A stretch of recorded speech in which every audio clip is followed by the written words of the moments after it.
It's 10:47 p.m. on a Tuesday night in Riverside Heights, one of those pristine suburban neighborhoods where every lawn is perfectly manicured and every mailbox is painted the exact same shade of forest green. A black BMW pulls into the corner gas station, and within minutes, flashing lights illuminate the night sky. The driver, a well-dressed black man in his 50s, finds himself face down on the asphalt, handcuffs cutting into his wrists, while two HOA security officers tower over him with smug satisfaction. They have no idea they've just made the biggest mistake of their careers, because tomorrow morning, this same man will be sitting behind a judge's bench, wearing judicial robes, ready to preside over their disciplinary hearing. This is the story of how karma delivered the most brutal lesson in justice you'll ever hear. Judge Marcus. Washington had been driving home from a late dinner with his wife Sarah when his fuel gauge warned him he was running on empty. After 32 years of marriage, Sarah had learned to trust her husband's ability to find gas stations at the most inconvenient times. But tonight felt different. As they pulled into the mobile station on Riverside Boulevard, the neon lights cast an eerie glow over the empty lot. The digital clock on his dashboard read 10:47 p.m., and the only sound was the gentle hum of the gas pumps waiting in mechanical silence. Marcus stepped out of his BMW, straightening his expensive suit jacket. He had just come from the annual Bar Association dinner, where he'd been honored for his 25 years of service on the bench. The gold watch on his wrist caught the light as he reached for his wallet, pulling out his credit card with the practiced ease of someone who'd performed this routine thousands of times. Sarah remained in the passenger seat, scrolling through her phone and checking tomorrow's calendar. She was a pediatric surgeon at Riverside General Hospital, and her schedule was as demanding as her husband's court docket. What neither of them noticed were the two sets of eyes watching them from the shadows of the convenience store.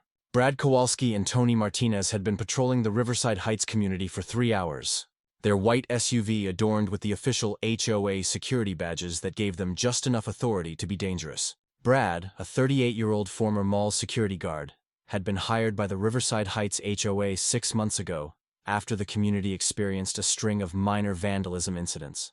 Tony, his partner, was a 29-year-old who'd failed the police academy twice but somehow convinced himself that HOA security work was just a stepping stone to bigger things. Both men wore tactical vests that were completely unnecessary for their actual duties, which typically involved writing citations for lawn violations and reminding residents about parking regulations. But tonight, pumped up on energy drinks and misplaced authority, they saw something that triggered their worst instincts. A black man in an expensive car at a gas station after 10 p.m. In their twisted logic, this scenario fit perfectly into their preconceived notions about crime and suspicious activity. Brad nudged Tony with his elbow, never taking his eyes off Marcus as he began pumping gas. "You see that guy over there? BMW, expensive clothes, out here this late at night?" His voice carried the tone of someone who'd watched too many police procedurals and confused television drama with real-life police work. Tony squinted through the windshield, his hand instinctively moving toward the radio clipped to his vest. "Yeah, I see him. Definitely suspicious. What's a guy like that doing in our neighborhood this time of night?" The irony was staggering. Marcus Washington had lived in Riverside Heights for 15 years. He'd bought his house on Maple Creek Drive when property values were still reasonable, and he'd watched the neighborhood transform into one of the most desirable areas in the county.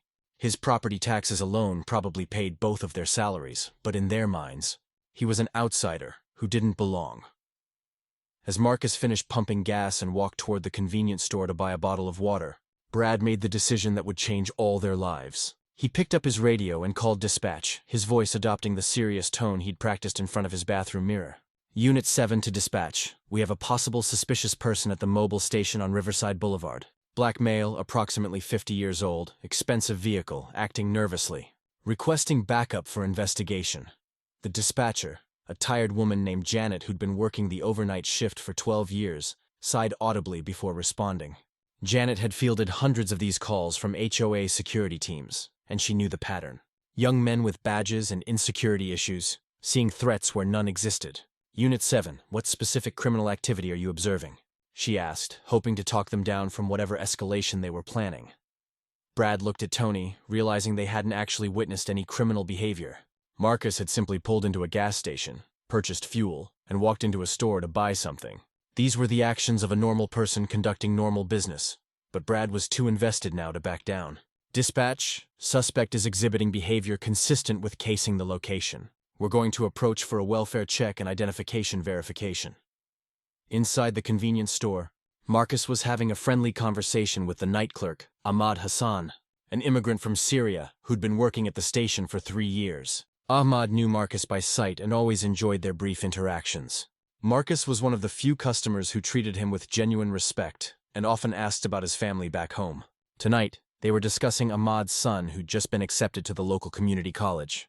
Judge Washington, you should be very proud, Ahmad was saying as he rang up the bottled water and a pack of gum. Your advice about the scholarship applications really helped. Ahmed starts his engineering program next month.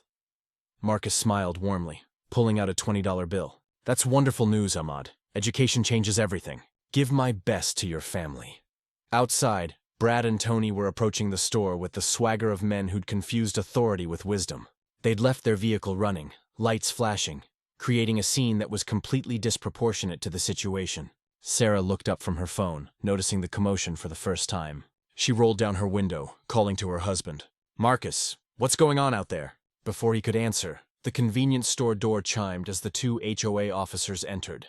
The contrast was immediately apparent to Ahmad, who'd seen enough of life to recognize trouble when it walked through his door. Marcus, impeccably dressed and radiating the quiet confidence that came from years of commanding courtrooms, stood near the counter. Brad and Tony, despite their tactical gear and badges, looked like children playing dress-up in comparison.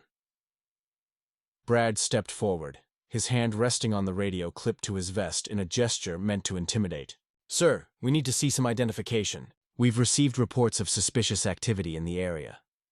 His voice carried the forced authority of someone trying to sound more important than they were. Marcus raised an eyebrow, recognizing the type immediately. In his years on the bench, he'd seen countless young men who mistook aggression for strength and volume for authority. Officers, I'm not sure what suspicious activity you're referring to, Marcus replied calmly, his voice carrying the measured tone he used in his courtroom. I've simply stopped to purchase gas and a bottle of water. Both perfectly legal activities, as I'm sure you're aware. The subtle emphasis on officers wasn't lost on either man. Marcus had noticed their HOA security badges and understood exactly what level of authority they actually possessed. Tony, perhaps sensing his partner's growing frustration, decided to escalate the situation. Sir, we're going to need you to step outside so we can conduct a proper investigation. Your cooperation would be appreciated. The threat was implicit but clear. Marcus glanced at Ahmad, who was watching the interaction with growing concern. The store clerk had seen enough police interactions to know when a situation was about to turn ugly. Marcus remained calm, but his legal mind was already cataloging every detail of what was happening. Gentlemen, I'm happy to cooperate with any legitimate law enforcement inquiry, but I'm curious about the specific nature of your authority here. This is a public business establishment, and I'm conducting lawful business. What exactly am I suspected of doing? Brad's face flushed red at the question. In his limited training, no one had prepared him for dealing with someone who actually understood their legal rights. Most people either complied immediately or became belligerent, giving him an excuse to call real police. Marcus was doing neither, and it was exposing the fundamental weakness in their position. Look, sir, we can do this the easy way or the hard way, Brad said, falling back on the cliché phrases he'd heard in movies. We're conducting a routine security check, and your refusal to cooperate is making you look suspicious. The circular logic would have been amusing if it weren't so dangerous. Marcus was suspicious because he wouldn't submit to questioning, and he needed to submit to questioning because he was suspicious. Sarah, watching from the car, had grown increasingly worried. She knew her husband was perfectly capable of handling himself in any verbal confrontation, but she also knew how quickly these situations could spiral out of control. She reached for her phone and dialed 911, not because she wanted police involvement, but because she wanted an official record of what was happening. Inside the store, Marcus made a decision that would later prove crucial. Ahmad, would you mind calling the real police? I think we need some actual law enforcement officers here to sort out this confusion. Ahmad nodded and reached for the phone behind the counter, but Tony quickly stepped forward. Sir, that won't be necessary. We are law enforcement, and we're handling this situation. The lie was so blatant that even Brad looked uncomfortable. HOA security officers were not law enforcement, and they all knew it. They were private security guards with limited authority that extended only to HOA property and community guidelines. They had no more legal power than a shopping mall security guard, and significantly less training. Marcus decided to test their knowledge. Officers, Could you please cite the specific statute or ordinance that gives you the authority to detain me for purchasing gas? I'd like to understand the legal basis for this interaction. The question hung in the air like a challenge, exposing their fundamental ignorance about the law they claimed to enforce. Brad's response revealed everything. Sir, we don't need to explain our authority to you. We're conducting an investigation, and your continued resistance is escalating this situation unnecessarily. He reached for his handcuffs, a move that would later cost him his job and his reputation. I'm placing you under citizen's arrest for obstruction and suspicious behavior. The absurdity of the situation would have been comical if it weren't so dangerous. Marcus Washington, a sitting judge who'd presided over thousands of cases, was being arrested by HOA security guards who didn't understand the first thing about legal authority or constitutional rights. But he remained calm, knowing that resistance would only make things worse and provide them with justification for their actions. Gentlemen, I'm going to comply with your requests under protest, Marcus said clearly, making sure Ahmad could hear every word. But I want everyone in this store to witness that I have committed no crime, violated no law, and posed no threat to anyone. I am being detained for the crime of buying gas while black. The phrase hit like a thunderbolt. Even Tony seemed to realize that something had gone terribly wrong. But they were too far committed to back down now. As Brad placed the handcuffs on Marcus's wrists, the judge's expensive watch caught the fluorescent light, and his wedding ring clicked against the metal restraints. Ahmad watched in horror, his phone still in his hand, unsure whether to call the police or a lawyer first. Sarah burst through the store entrance just as her husband was being led outside. "What are you doing?" "That's my husband. He's a judge." Her voice carried 25 years of marriage to a man who dedicated his life to justice, and watching him being treated like a common criminal pushed her beyond the breaking point. "This is insane. You're making a terrible mistake." Brad and Tony exchanged glances, but they'd already committed to their course of action. In their minds, Sarah was just another person trying to talk them out of doing their job. They had no idea that Judge Washington presided over the very courthouse where police misconduct cases were heard, or that he had a reputation for being tough but fair in his sentencing. As they walked Marcus toward their patrol vehicle, he remained silent, his legal mind already working through the implications of what was happening. He knew that any words he spoke now could be misconstrued or taken out of context later. Better to remain quiet and let his lawyers do the talking when the time came. The handcuffs were unnecessarily tight, cutting into his wrists as they placed him in the back seat of their SUV. Through the window, he could see Ahmad still standing in the doorway of the convenience store, holding his phone and shaking his head in disbelief. Sarah was pacing beside her BMW, speaking rapidly into her own phone, no doubt calling their lawyer and probably the chief of police as well. During the 20-minute drive to the HOA security office, Brad and Tony were congratulating themselves on a job well done.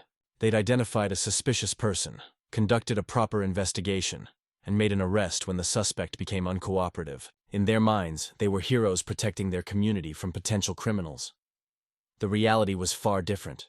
They'd racially profiled an innocent man, violated his constitutional rights, and falsely imprisoned a sitting judge. The legal ramifications alone would be staggering, but the personal and professional consequences would be even worse. At the HOA security office, Marcus was processed like any other arrestee. They took his photo, fingerprinted him, and placed him in a holding cell that smelled of industrial disinfectant and despair. The irony wasn't lost on him that he'd sentenced people to much worse accommodations, but experiencing it firsthand gave him a new perspective on the system he'd served for so long. While Marcus sat in the cell, Brad was typing up his incident report, trying to make their actions sound as professional and justified as possible. He described Marcus as uncooperative, evasive, and potentially dangerous, despite the fact that the man had never raised his voice or made a threatening gesture. The report read like fiction, bearing little resemblance to what had actually occurred. Meanwhile, Sarah had contacted their family attorney, David Chen, who immediately began making calls to every contact he had in law enforcement and the judicial system. When he learned that Judge Washington had been arrested by HOA security guards, his first reaction was disbelief, followed quickly by outrage. He'd known Marcus for 15 years, and the idea that anyone could consider him suspicious or dangerous was absurd. The wheels of justice began turning with unusual speed. Within 2 hours, David had contacted the sheriff's department, the district attorney's office, and the state judicial ethics board. He'd also reached out to the local NACP chapter and the American Civil Liberties Union. By morning, this incident would be making headlines across the state. Marcus was released at 2:17 a.m.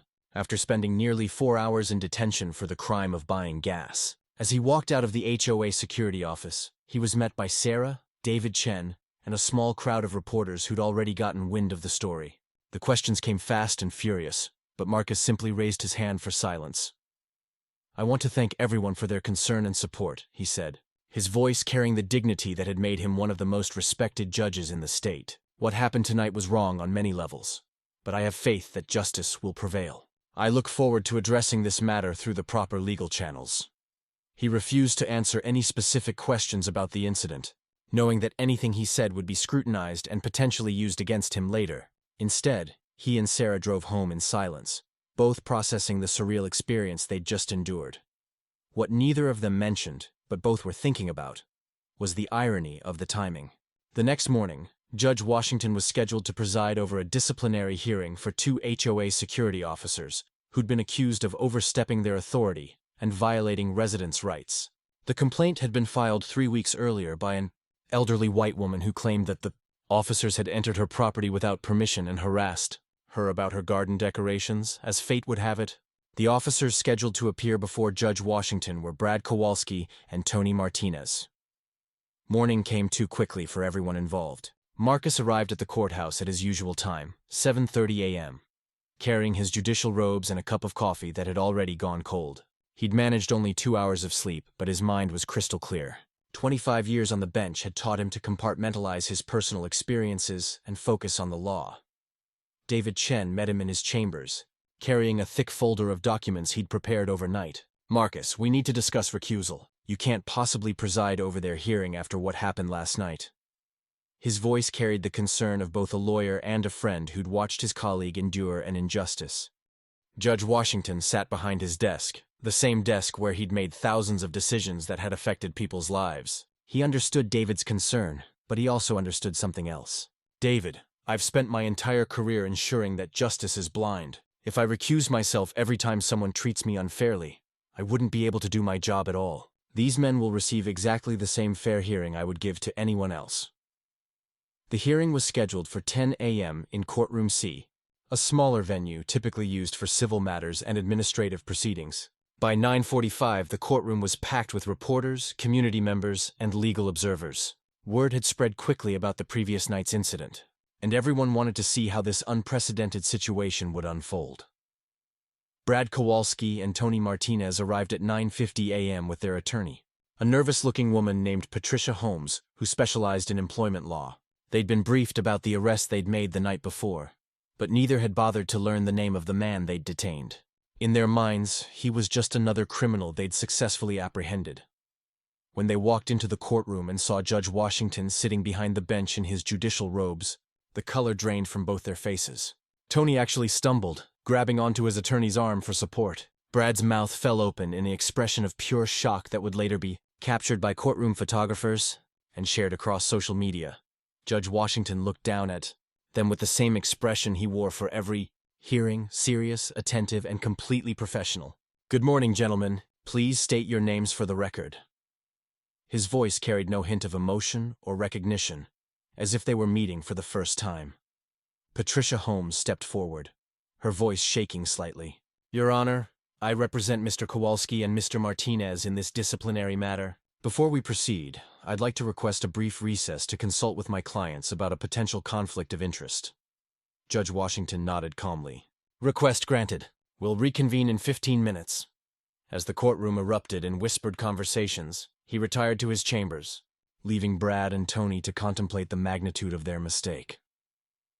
In the hallway outside the courtroom, Patricia Holmes was having the most difficult conversation of her legal career. "Do you understand what you've done?" she asked her clients, her voice barely above a whisper. "You arrested a sitting judge. Not just any judge, but the judge who's presiding over your disciplinary hearing.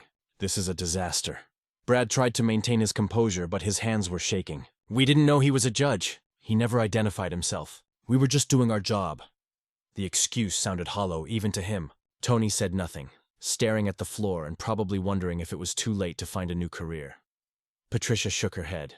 "It doesn't matter that you didn't know who he was. You had no legal authority to arrest anyone. You're HOA security guards, not police officers. You've opened yourselves up to civil rights violations, false imprisonment, and possibly federal charges. When court reconvened, Judge Washington addressed the elephant in the room with characteristic directness. Before we proceed with today's disciplinary hearing, I want to acknowledge that I had an interaction with both defendants last night. However, I believe I can preside over this matter fairly and impartially. If either party wishes to request my recusal, now is the time to do so.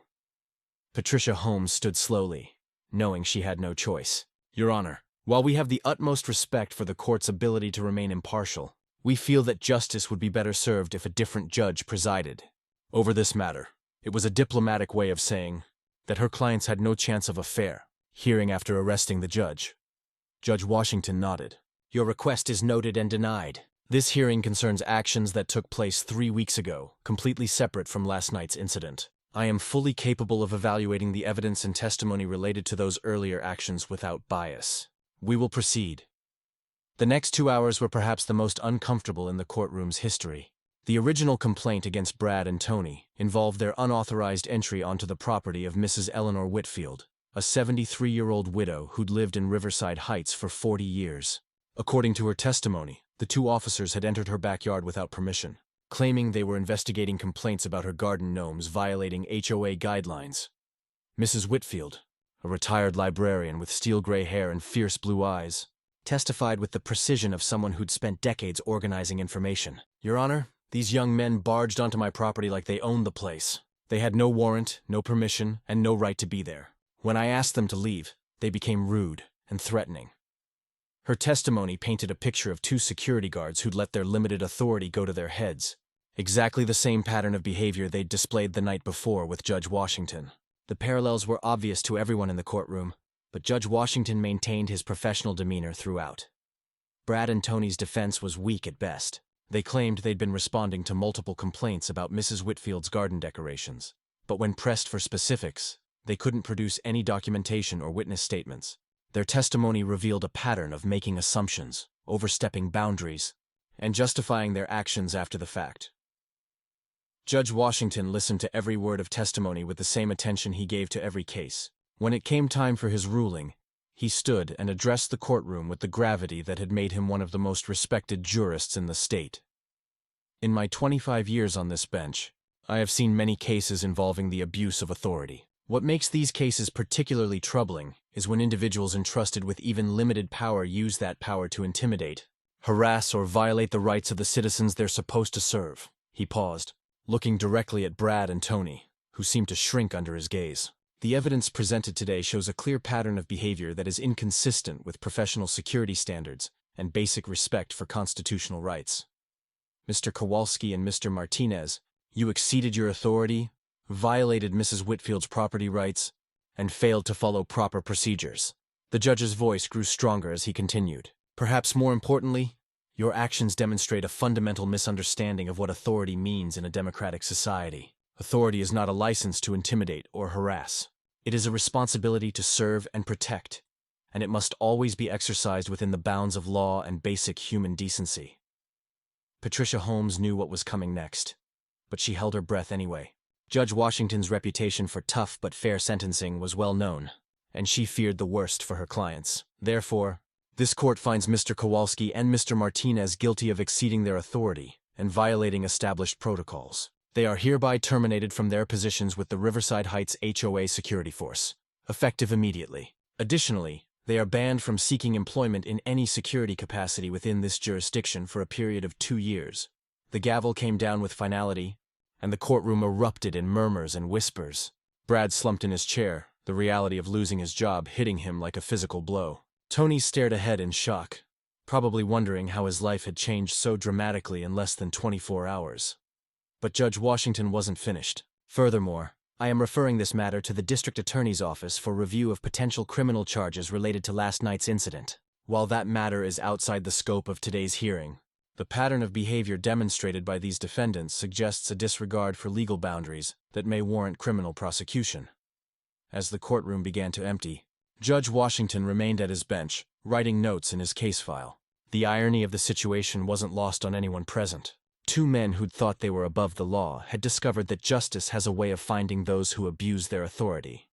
In the weeks that followed, the story of Judge Washington's arrest and the subsequent hearing became a national sensation. Legal scholars wrote articles about the case. Civil rights organizations used it as an example of systemic racism, and HOA communities across the country began reviewing their security protocols. Brad Kowalski and Tony Martinez faced federal civil rights charges, and both eventually pleaded guilty to violating Judge Washington's constitutional rights. Their sentences included jail time, community service, and mandatory training on civil rights and constitutional law. The HOA that employed them settled a civil lawsuit for an undisclosed amount and completely overhauled their security policies. Judge Washington continued to serve on the bench with the same dignity and fairness that had defined his career. When asked about the incident in later interviews, he always emphasized the same point. Justice isn't about revenge or personal satisfaction. It's about ensuring that everyone, regardless of their position or authority, is held accountable for their actions under the law. The gas station where it all began installed a plaque commemorating the incident, not as a celebration of conflict, but as a reminder that justice can prevail even in the most unlikely circumstances. Ahmad Hassan, the store clerk who witnessed the arrest, was later honored by the local NAACP for his courage in documenting the incident and supporting Judge Washington's version of events. Sarah Washington returned to her work at the hospital, but she never forgot the helpless feeling of watching her husband being arrested for no crime other than existing while black. The incident strengthened their marriage and deepened their commitment to fighting injustice wherever they found it. The most lasting impact of the case was on the legal system itself. Law schools began using Judge Washington's handling of the hearing as a case study in judicial ethics and impartiality. The fact that he'd presided over his own arrestor's disciplinary hearing, and done so fairly and professionally, became a testament to the principle that justice truly can be blind when administered by those who understand its true meaning. In the end, the story of Judge Washington's arrest became more than just another tale of racial profiling or abuse of authority. It became a powerful reminder that justice has a way of finding those who violate it, sometimes in ways that are so poetic, they seem almost too perfect to be true. But truth, as they say, is often stranger than fiction. And sometimes karma delivers its lessons with a precision that no scriptwriter could ever imagine.